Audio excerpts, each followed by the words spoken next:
आइए आज हम आगे स्टडी करेंगे विद्युत तथा चुंबकत्व का एकीकरण। यहाँ तक हम लोगों ने पढ़ लिया था। तो विद्युत तथा चुंबकत्व का एकीकरण पढ़ने से पहले इसी का कुछ भाग बाकी रह गया है, तो उसको हम लोग पढ़ लेते हैं। तो कह रहा है कि आवेशों की उपस्थिति के संसूचन के लिए एक सरल उपकरण स्वर्ण पत्र विद्युत दर्शी है। चित्र 1.2a में दिखाया गया है। तो स्वर्ण पत्र विद्युत दर्शी को अंग्रेजी में गोल्ड लीफ इलेक्ट्रोस्कोप बोलेंगे। तो इसके बारे में पहले थोड़ा समझ लेते हैं।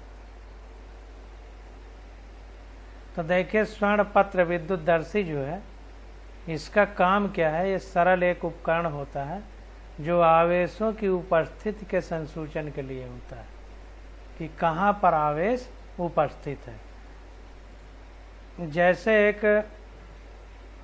सुई होती है जो उत्तर दक्षिण दिशा में रुकती है, नॉर्थ पोल में, उसके द्वारा हम लोग दिशा देख लेते हैं कि ये दिशा है। मोबाइल चलाने पे भी पता चल जाता है। तो उसी प्रकार से स्वर्ण पत्र विद्युत दर्शी है।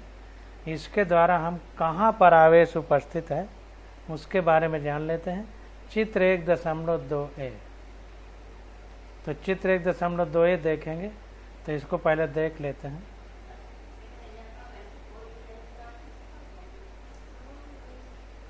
तो चित्र 1.2a है। तो यहाँ पर देखिए, कांच की खिड़की लगी हुई है। कांच का पूरा बना हुआ है, कांच की खिड़की है। ये देखिए रबर है, और रबर से एक ये धातु की छड़ है। एक रॉड डाल दिया है लोहे की, और धातु की घुंडी है उसके ऊपर लगी हुई है, गेंद जैसे। और यहाँ पर सोने की पत्ती, एक पन्नी जैसे लगी हुई है। स्वर्ण पत्र मतलब सोने का पन्नी जैसी लगी हुई है। और यहाँ पर देखिए धनात्मक चार्ज है, यहाँ पर दिखाया गया है। और ये पन्नी भी धनात्मक हो गई है इसके द्वारा। तो इसके बारे में हम पढ़ते हैं कि ये कैसे क्या है, इससे स्पष्ट हमको पता चलेगा।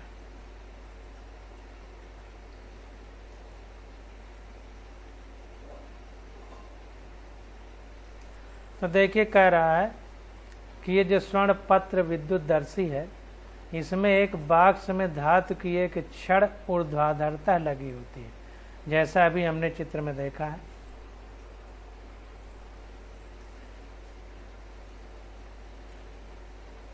ये देखिए, धातु की एक छड़ ऊर्ध्वाधर मतलब ये प्लेन से 90 डिग्री के कोण पर ऊपर की ओर।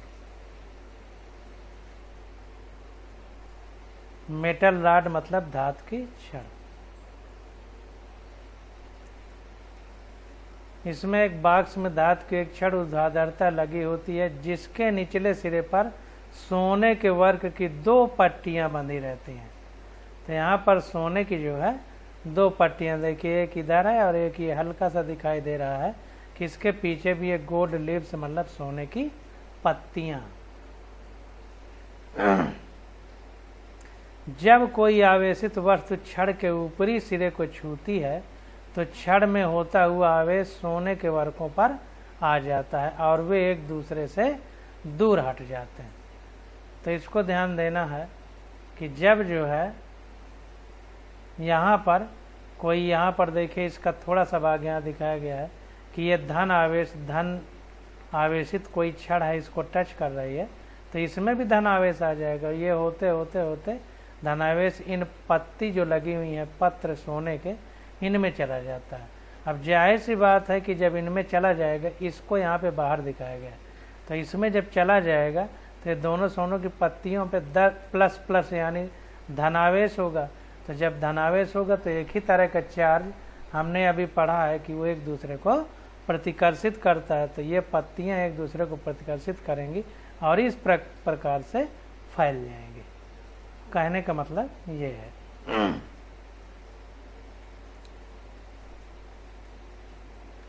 एक दूसरे से दूर हट जाते हैं। आवेश जितना अधिक होता है, वर्कों के निचले सिरों के बीच उतनी ही अधिक दूरी हो जाती है। कहने का मतलब यह है कि पत्तियों में जितना ज़्यादा आवेश होगा, वो उतनी ज़्यादा फैल जाएंगी बाहर की ओर। मतलब कहने का ये है कि जो ये फिगर बना हुआ है ये फैलाव उतना ज़्यादा होगा जितना इन पर आवेश होगा, क्योंकि आवेश एक दूसरे को प्रतिकर्षित करते हैं और दोनों में समान आवेश है तो प्रतिकर्षित करेंगे। तो जैसे बात है कि पत्तियाँ फैलेंगी प्रतिकर्षण की वजह से, और जितना ज़्यादा आवेश होगा उतना ही ज़्यादा फैलेंगी। विद्यार्थी नीचे बताए अनुसार सरल विद्युतदर्शी बना सकते हैं। चाहें तो आप घर में ऐसा बना सकते हैं। चित्र 1.2b, चित्र 1.2b में ये सरल विद्युतदर्शी बनाया गया। एक बोतल है, देखिए इसमें कार्क लगा है और ये राड यहाँ पर लगा दी गई है। तो इस पे अगर ये राड को टच करेंगे तो इसमें आवेश आ जाएगा। आवेश इन दोनों पत्तियों में एक समान रूप से वितरित होगा, तो समान आवेश होगा तो एक दूसरे को प्रतिकर्षित करेंगी तो इस तरह से फैल जाएंगी। ये आप घर में बना सकते हैं, ये तो नहीं बना पाएंगे। कह रहा है पर्दे लटकाने वाली एल्युमिनियम की ऐसी बारीक छड़ लीजिए जिसके दोनों सिरों पर गोले जुड़े हों। तो पर्दे लटकाने वाली आपके घर में अगर पर्दा लगा होगा तो आप देखेंगे कि उसमें छड़ रहता है जिसमें से गोले लगे रहते हैं किनारे पर।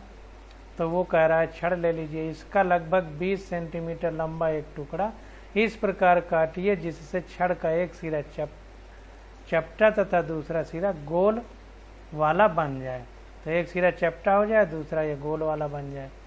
एक इतनी बड़ी बोतल लीजिए जिसके मुंह पर कार्क लगाकर उस कार्क में छेद करके चित्र में दर्शाए अनुसार इस छड़ को फिट किया जा सके। तो ये देखिए इसके जहाँ पे मुंह है बोतल का, यहाँ पर रबड़ का एक वो लगा दिया, इसने कार्क का लगाया है ताकि ये जो है इस पे छड़ आराम से इस तरह ऊर्ध्वाधर टिक जाए। छड़ का गोले वाला सिरा बोतल के बाहर तथा कटा सिरा बोतल के भीतर रखना चाहिए। जो बाहर गोला वाला सिरा है बाहर रहेगा, कटा वाला सिरा भीतर रहेगा। लंबा पतला एल्युमिनियम पत्र लगभग 6 सेंटीमीटर लेकर इसे बीच में मोड़िए और इसे छड़ के चपटे सिरे पर सेलुलोज टेप के साथ जोड़ दीजिए।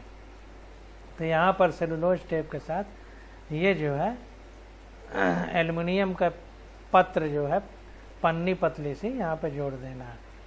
और लंबा पतला एल्युमिनियम पत्र लगभग 6 सेंटीमीटर लेकर इसे बीच में मोड़िए और इसे छड़ के चपटे सिरे पर सेलुलोज टेप के साथ जोड़ दीजिए। इस प्रकार आपके विद्युतदर्शी के पत्र बन जाते हैं। इस प्रकार ये विद्युतदर्शी के पत्र बन जाएंगे। अब कार्क को बोतल में इस प्रकार फिट करिए कि छड़ का गोले वाला सिरा कार्क से लगभग 5 सेंटीमीटर बाहर निकला रहे। तो गोले वाला जो सिरा है इसको 5 सेंटीमीटर ये बाहर निकला रहे। बोतल के भीतर एक कागज का पैमाना पहले से ही पत्रों की पृथकता को मापने के लिए लगाया जा सकता है। ये कह रहा है कि बोतल के भीतर एक कागज का पैमाना, मतलब यहाँ पर कागज इस तरह लगा दें कि ये कितने सेंटीमीटर फैल रहा है। ये पता करने के लिए कागज लगा दें कि ये कागज हम फैलाकर इतने सेंटीमीटर कर दिए, तो उसको नाप से पता चल जाए कि ये दोनों एल्युमिनियम के पत्र कितने फैल रहे हैं। तो वही कह रहा है कि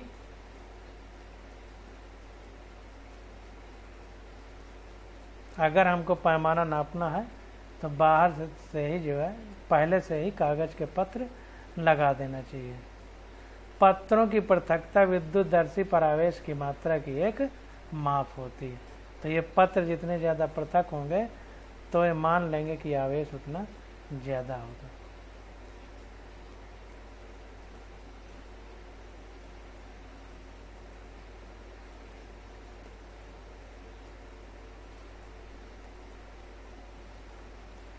अब देखिए आगे पढ़ते हैं। कह रहा है यह समझने के लिए कि विद्युतदर्शी किस प्रकार कार्य करता है, सफ़ेद कागज की वो पट्टियाँ लीजिए जिनका उपयोग हमने आवेशित वस्तुओं द्वारा आकर्षण रखने के लिए किया था। तो यहाँ पर जो हमने लगाया था उन पट्टियों को ले लिया जाए। तो कह रहा है पट्टी को आधा मोड़िए ताकि पट्टी पर मोड़ का निशान बन जाए। पट्टी को आधा मोड़ना है ताकि पट्टी पर मोड़ का निशान बन जाए। ये पट्टी ले लिए, पट्टी को देखिए इस तरह मोड़ा गया कि मोड़ का निशान बन जाए। पट्टी को खोलिए तथा इस पर चित्र 1.3 में दर्शाए अनुसार पर्वतीय मोड़ बनाकर हल्की स्तरी कर दीजिए। कह रहा है कि ये पर्वतीय मोड़, जैसे ये कोई पर्वत खड़ा हो, इस तरह मोड़ के इसके ऊपर एक अस्त्री कर देना। अस्त्री मतलब गरम करके कपड़ा जो प्रेस किया जाता है वो कर देना है, जिससे हमेशा के लिए इसी तरह मुड़ा रहेगा। इसे मोड़कर चुटकी भर इसे मोड़ पर चुटकी भरकर पकड़िए। यहाँ पर 2 उंगलियों से पकड़ना, जैसे हम चुटकी भर सिंदूर पकड़ते हैं वैसे। आप यह पाएंगे कि दोनों अर्धभाग एक दूसरे से दूर जाते हैं। तो यहाँ जो कागज लगाया गया था, इसको अगर हम देखेंगे तो दोनों एक दूसरे से दूर भागेंगे, क्योंकि समान आवेश एक दूसरे को प्रतिकर्षित करते हैं। यह दर्शाता है कि अस्त्री करने पर पट्टी आवेश अर्जित कर लेती है। तो कहने का मतलब है कि जब इस पर हम लोगों ने प्रेस किया तो प्रेस गर्म होता है, तो कुछ इसके इलेक्ट्रॉन हट गए, जिससे इसमें आवेश समान आवेश आ गया। या तो इलेक्ट्रॉन इसके अस्त्री में चले गए या अस्त्री के इलेक्ट्रॉन इसमें आ गए। कुल मिला के दोनों पट्टियों पर समान आवेश है, कहने का मतलब ये है। तो जब समान आवेश होगा तो एक दूसरे को प्रतिकर्षित करेंगी। तो वही कह रहा है कि यह दर्शाता है कि अस्त्री करने पर पट्टी आवेश अर्जित कर लेती है। जब आप पट्टी को आधा मोड़ते हैं तो दोनों अर्धभागों पर सजातीय आवेश होता है, मतलब एक ही तरह का आवेश होता है, अतः वे एक दूसरे को प्रतिकर्षित करती हैं। हमें पता है कि एक ही समान आवेश एक दूसरे को प्रतिकर्षित करते हैं। पत्र विद्युतदर्शी में भी यही प्रभाव दिखाई देता है। तो जो पत्र विद्युतदर्शी अभी हमने ऊपर देखा, तो उसके जो पत्र हैं वो इसी आधार पर फैल जा रहे हैं, क्योंकि दोनों में समान आवेश हो जा रहा था। पर्दे की छड़ के गोले को विद्युतमय वस्तु से स्पर्श कराने पर पर्दे की छड़ पर आवेश स्थानांतरित होकर उसके दूसरे सिरे पर लगे एल्युमिनियम पत्रों पर पहुंच जाता है। तो ये कहने का मतलब है कि जो ये गोला है, गोले पर जब छड़ को टच करते हैं तो ये आवेश होते होते इन पत्तियों तक पहुंच जाता है, जो सोने की पत्तियां लगी हुई हैं। ये कहने का मतलब है।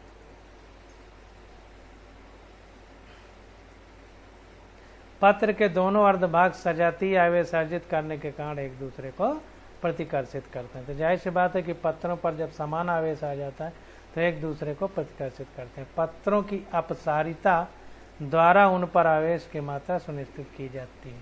तो पत्रों की अपसारिता, अभिसारिता का मतलब पास पास आना, अपसारिता का मतलब दूर दूर जाना। तो दूर दूर जितना ज़्यादा जाते हैं तो कितना दूर हैं उस आधार पर हम जो है आवेश की मात्रा को सुनिश्चित कर पाते हैं। आइए अब पहले यह समझें कि द्रव्य से बनी वस्तुएं क्यों आवेश को अर्जित करती हैं। अब पहले यह समझें कि द्रव्य से बनी वस्तुएं क्यों आवेश को अर्जित करती हैं। तो कहने का मतलब ये है कि द्रव्य का मतलब पदार्थ होता है, और पदार्थ के गुण हमने बताए थे, पढ़ा था कि द्रव्य स्थान घेरता है, द्रव्य का आयतन होता है, द्रव्य का द्रव्यमान होता है, द्रव्य को छू करके हम अनुभव कर सकते हैं। तो ये सब द्रव्य के लक्षण थे। तो अब ये कह रहा है कि द्रव्य में आवेश क्यों होता है, आवेश ये क्यों अर्जित करता है, इसके बारे में अब हम आगे समझेंगे।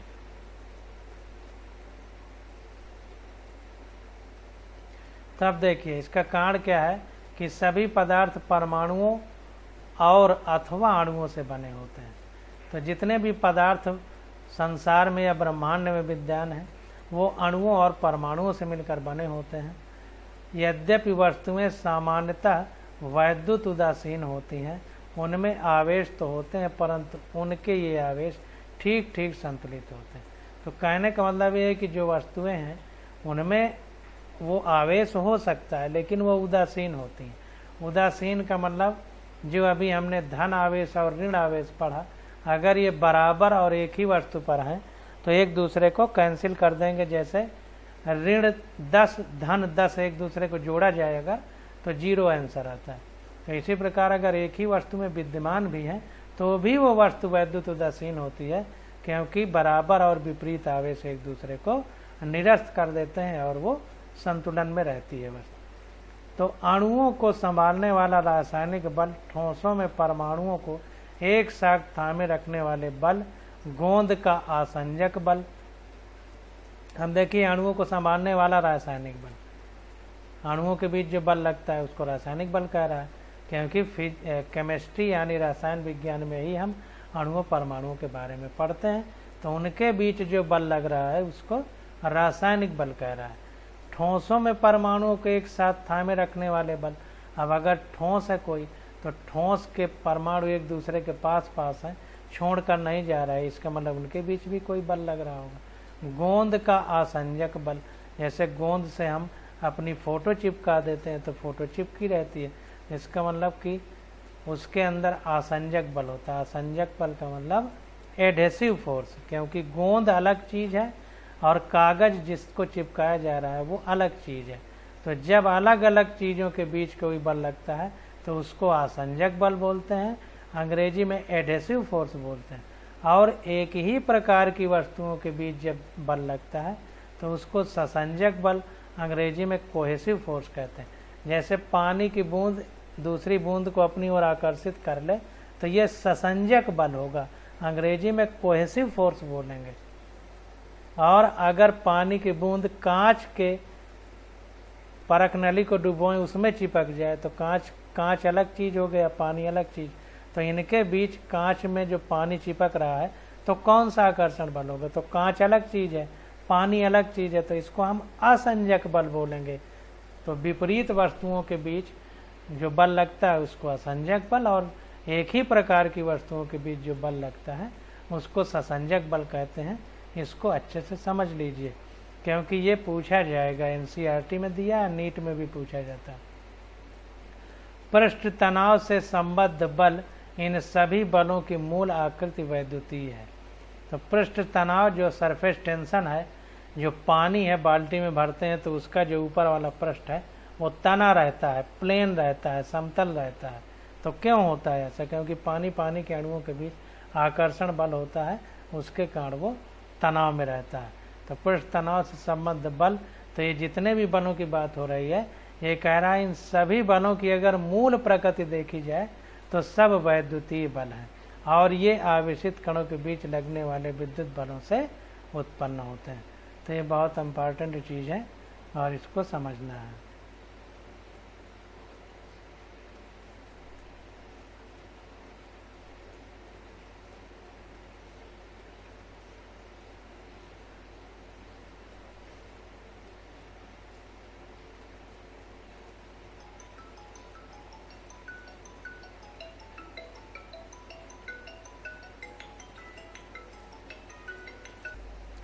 तो इस प्रकार से जो है हम लोग देख रहे हैं कि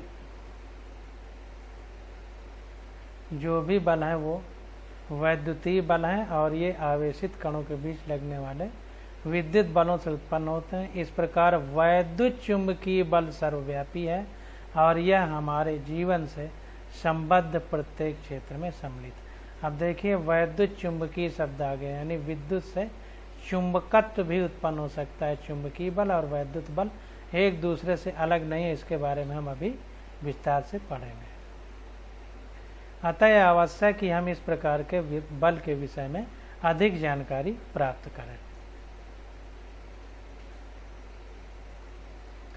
अब देखिए, आगे देखते हैं।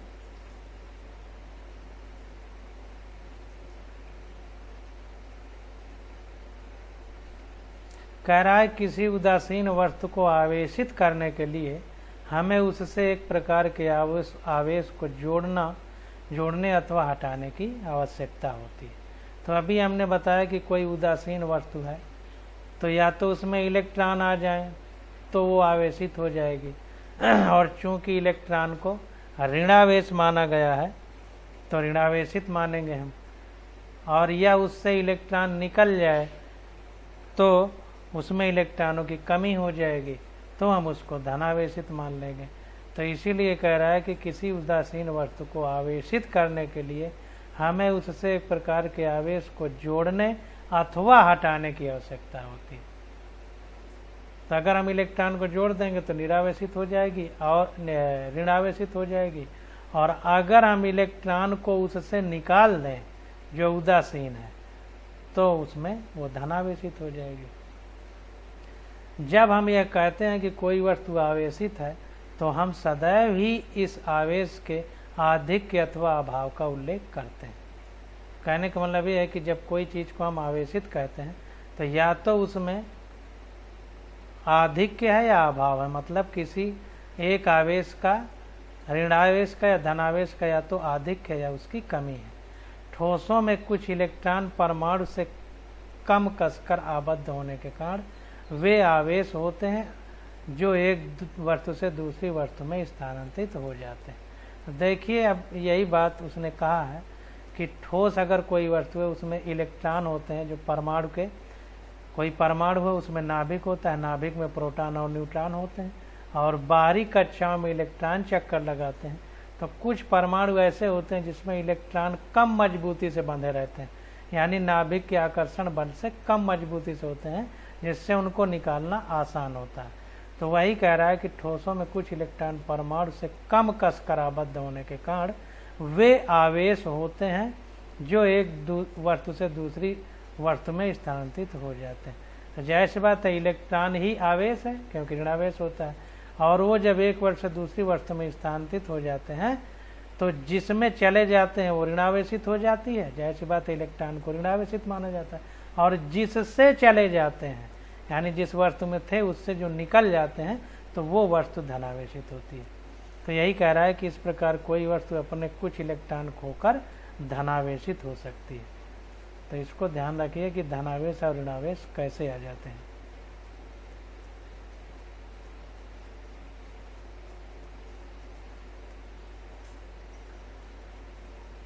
इस प्रकार किसी वस्तु को इलेक्ट्रॉन देकर ऋणावेशित भी बनाया जा सकता है।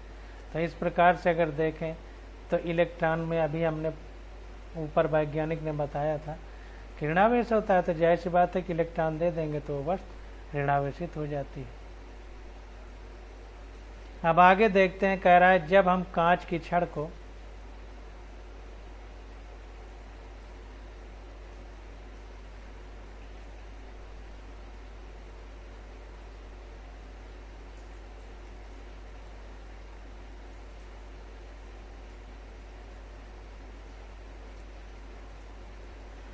रेशम से रगड़ते हैं, तो जब हम कांच की छड़ को रेशम से रगड़ते हैं तो छड़ के कुछ इलेक्ट्रॉन रेशम के कपड़े में स्थानांतरित हो जाते हैं, जिसकी परिकल्पना हमने पहले की थी जब पढ़ रहे थे।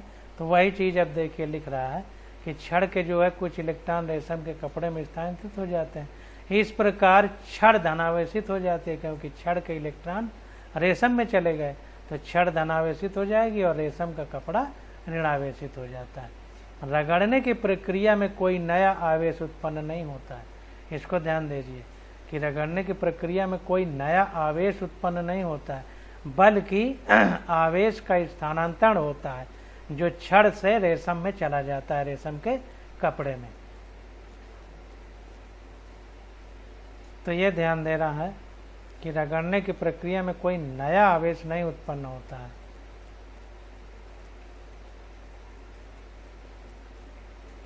साथ ही स्थानांतरित होने वाले इलेक्ट्रॉनों की संख्या वस्तु में उपस्थित इलेक्ट्रॉनों की संख्या की तुलना में एक बहुत छोटा अंश होती है। जो वस्तु में इलेक्ट्रॉन होते हैं उसका बहुत कम अंश जो है स्थानांतरित होता है, और केवल वस्तु के कम कसकर आबद्ध इलेक्ट्रॉन ही रगड़कर एक वस्तु से दूसरी वस्तु में स्थानांतरित किए जा सकते हैं। तो जो बहुत कम बल द्वारा कसकर बंधे हुए हैं वही इलेक्ट्रॉन दूसरी वस्तु में चले जाते हैं या स्थानांतरित हो जाते हैं। इसीलिए जब किसी वस्तु को किसी अन्य वस्तु से रगड़ा जाता है तो वस्तुएं आवेशित हो जाती हैं, और यही कारण है कि रगड़ द्वारा वस्तुओं पर आए आवेश को दर्शाने के लिए हमें वस्तुओं के कुछ निश्चित युगलों तक ही अटके रहना पड़ता है। तो कहने का मतलब ये है कि चूंकि रगड़ के बाद कम मजबूती से बंधे इलेक्ट्रॉन चले जाते हैं, तो इसीलिए कुछ वस्तुएं ऐसी हैं जिनमें कम मजबूती से बंधे हैं, तो उन्हीं में रगड़ने पर ये जो आकर्षण और प्रतिकर्षण की प्रक्रिया है उसका हम अनुभव कर पाते हैं। तो इसीलिए कह रहा है कि आवेश को दर्शाने के लिए हमें पदार्थों के कुछ निश्चित युगलों, यानी युगल का मतलब जोड़ा, जैसे रेशम का कपड़ा है तो कांच की छड़ है, तो दोनों जोड़ा बन गए। तो धन और ऋण जैसे आवेश जोड़े में है, तो दो वस्तुएं जब जोड़े में आपस में क्रियाएं होंगी तभी उनमें आवेश उत्पन्न होता है। तो इसीलिए युगल शब्द का इस्तेमाल कर रहा है, यानी जोड़ा के लिए। तो यहाँ तक हमने पढ़ लिए।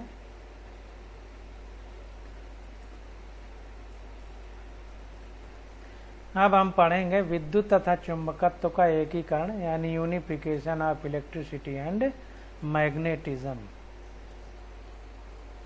तो कहने का मतलब ये है कि जो चुंबकत्व है, जिसको मैग्नेटिज्म अंग्रेजी में बोलते हैं, और विद्युत यानी इलेक्ट्रिसिटी है, तो ये दोनों एक दूसरे के पूरक हैं। कहने का मतलब ये है। तो पूरक किस प्रकार से हैं उसके बारे में अब हम लोग पढ़ेंगे और उसको समझने का प्रयास करेंगे कि विद्युत और चुंबकत्व ये एक दूसरे से किस प्रकार से संबंधित हैं और दोनों को एक ही कहा जा सकता है एक साथ, क्योंकि ये रहते हैं और प्रकट होते हैं। तो विद्युत तथा चुंबकत्व का एकीकरण का मतलब ये है कि इनको एक ही रूप में हम देखें। तो कैसे देखेंगे उसके बारे में अब हम पढ़ते हैं। तो देखिए, कह रहा है कि प्राचीन काल में विद्युत तथा चुंबकत्व पृथक विषय माने जाते थे। विद्युत के अंतर्गत कांच की छड़ों, बिजली के समूह, बैटरी, तड़ित का मतलब बिजली जो चमकती है आसमान में, आदि के आवेशों पर चर्चा होती थी। जबकि चुंबकत्व के अंतर्गत चुंबकों, लौह की छीलन यानी लोहे की छोटे छोटे टुकड़े, चुंबकीय सुई आदि में अन्योन्य क्रिया का वर्णन किया जाता था। अन्योन्य क्रिया का मतलब इंटरैक्शन, एक दूसरे के प्रति क्रियाएं। सन 1820 ईस्वी में डेनमार्क के वैज्ञानिक आर्स्टेड ने यह पाया कि चुंबकीय सुई के निकट रखे तार से विद्युत धारा प्रवाहित करने पर सुई विक्षेपित हो जाती है।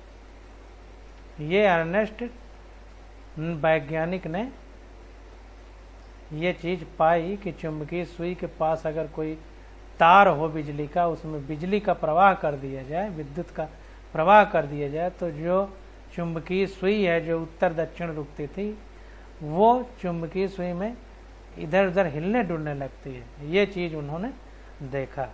एम्पियर तथा फैराडे ने इस प्रेक्षण का यह कहकर पोषण किया कि गतिशील आवेश चुंबकीय क्षेत्र उत्पन्न करते हैं तथा गतिशील चुंबक विद्युत धारा उत्पन्न करते हैं। तो वेरी वेरी मोस्ट इम्पॉर्टेंट, इसको ध्यान देना है।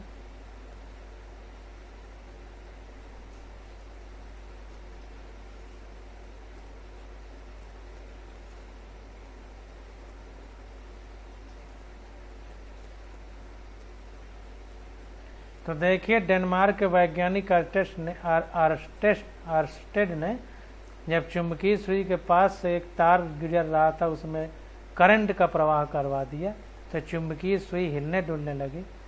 तो ये बड़ा आश्चर्य का विषय लगा। तो उसको एम्पियर और फैराडे वैज्ञानिकों ने कई प्रैक्टिकल किए और उसके बाद यह चीज का घोषणा किया कि अगर कोई गतिमान आवेश है तो वो चुंबकीय क्षेत्र उत्पन्न कर देता है। बातें समझिए, कोई गतिमान अगर आवेश है तो चुंबकीय क्षेत्र उत्पन्न कर देता है।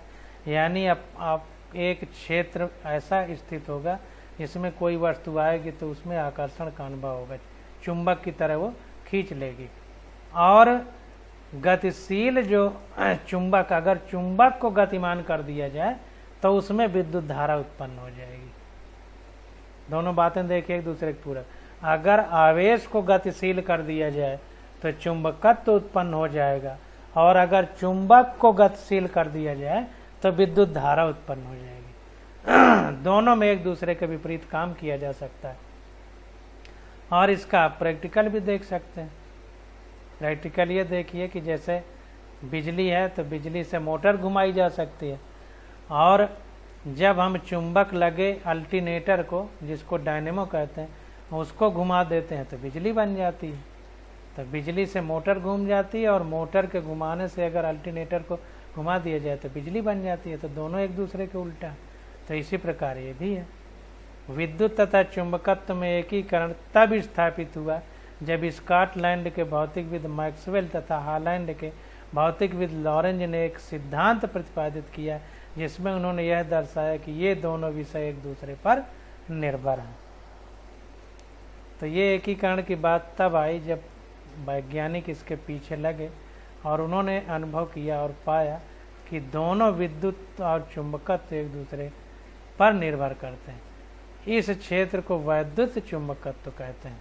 तो अब उस क्षेत्र को क्या कहने लगे? वैद्युत चुंबकत्व, यानी विद्युत धारा का भी अनुभव करेगा वो क्षेत्र और चुंबकत्व का भी।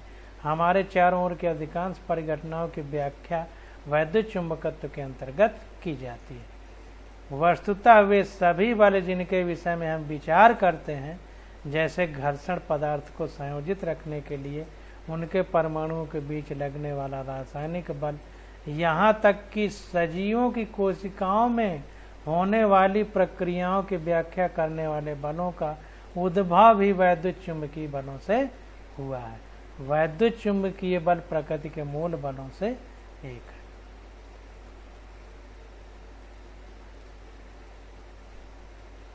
तो कुल मिलाकर के जो भी हम अनुभव कर रहे हैं, चाहे घर्षण बल हो या शरीर की जो कोशिकाएं यानी सेल हैं जीवित में, उनके बीच जो बल लग रहे हैं वो भी वैद्युत चुंबकीय बल हैं। तो वैद्युत चुंबकीय बल एक तरह से प्रकृति का एक मूल बल यानी फंडामेंटल फोर्स का एक हिस्सा है। मैक्सवेल ने 4 समीकरण प्रस्तुत किए जिनकी क्लासिकल चुंबकत्व में वही भूमिका है जो यांत्रिकी में न्यूटन की गति के समीकरणों तथा गुरुत्वाकर्षण नियम की है। तो जिस प्रकार से हम यांत्रिकी जो भौतिक विज्ञान का एक पार्ट है, जिसको अंग्रेजी में मैकेनिक्स बोलते हैं, तो जिस तरह से न्यूटन के गति के नियम और गुरुत्वाकर्षण के नियम बहुत महत्वपूर्ण है पूरी मैकेनिक्स यानी यांत्रिकी पढ़ने के लिए, उसी प्रकार से विद्युत धारा और चुंबकत्व पढ़ने के लिए जो मैक्सवेल के 4 समीकरण हैं वो बहुत महत्वपूर्ण भूमिका निभाते हैं। उन्होंने यह भी प्रमाणित किया कि प्रकाश की प्रकृति वैद्युत चुंबकीय है तथा इसकी चाल केवल विद्युत तथा चुंबकीय मापों द्वारा प्राप्त की जा सकती है। तो ये मैक्सवेल साइंटिस्ट जो हैं ये बहुत जो है महत्वपूर्ण चीज़ बता करके गए, और उन महत्वपूर्ण चीज़ों में एक और बड़ी महत्वपूर्ण चीज़ बता के गए कि जो हमारा प्रकाश है ये खुद ही वैद्युत चुंबकीय तरंग है एक तरह से। उन्होंने यह भी दावा किया कि प्रकाशिकी के विज्ञान तथा विद्युत एवं चुंबकत्व में प्रगाढ़ संबंध है। कहने का मतलब ये है कि जो ऑप्टिक्स पढ़ते हैं हम, लाइट के बारे में, प्रकाश के बारे में पढ़ते हैं, एक चैप्टर अलग से प्रकाशिकी यानी ऑप्टिक्स उसको अंग्रेजी में बोलेंगे, तो उस फिजिक्स का एक पार्ट है जिसमें हम सिर्फ प्रकाश के बारे में पढ़ेंगे। तो कह रहा है कि प्रकाश और विद्युत एवं चुंबकत्व का बहुत गहरा संबंध है, ये मैक्सवेल नामक साइंटिस्ट ने हमको बताया।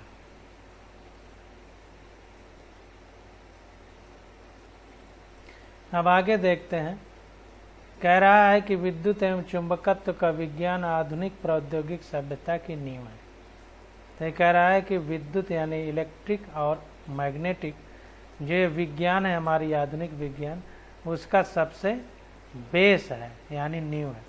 विद्युत शक्ति, दूर संचार यानी जो मोबाइल फ़ोन इस्तेमाल करते हैं, रेडियो और टेलीविज़न यानी टीवी जो देखते हैं, तथा दैनिक जीवन में उपयोग होने वाली विस्तृत प्रकार की प्रायोगिक युक्तियां इसी विज्ञान के सिद्धांतों पर आधारित है। यद्यपि गतिशील आवेशित कण विद्युत तथा चुंबकीय दोनों बल आरोपित करते हैं, परंतु ऐसे निर्देश फ्रेम जिसमें सभी आवेश विराम में हो, आरोपित बल केवल विद्युत बल होते हैं। तो वेरी इंपॉर्टेंट है कि जो गतिशील होता है विद्युत कण, गतिशील आवेश जो होता है वो विद्युत और चुंबकीय दोनों बल उत्पन्न करता है, और अगर आवेश स्थिर होता है तो केवल विद्युत बल उत्पन्न करता है। आप जानते हैं कि गुरुत्वाकर्षण बल दीर्घपरासी बल है।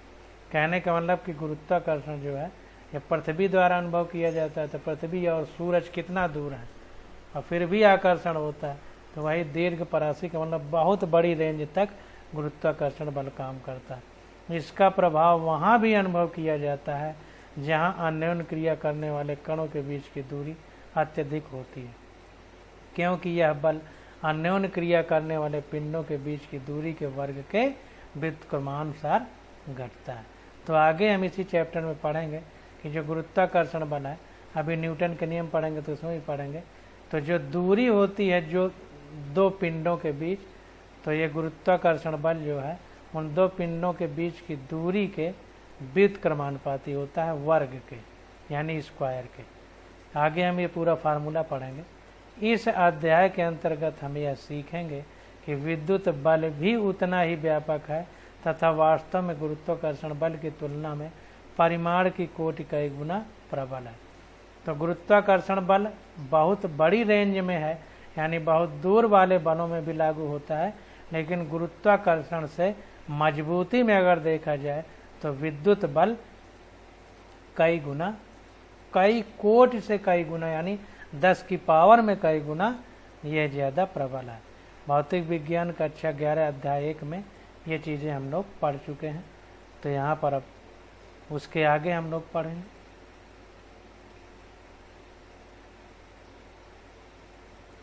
अब अगली हेडिंग हमारी आ जाती है चालक तथा विद्युत रोधी। इसके बारे में अब हम लोग अगले लेक्चर में स्टडी करेंगे।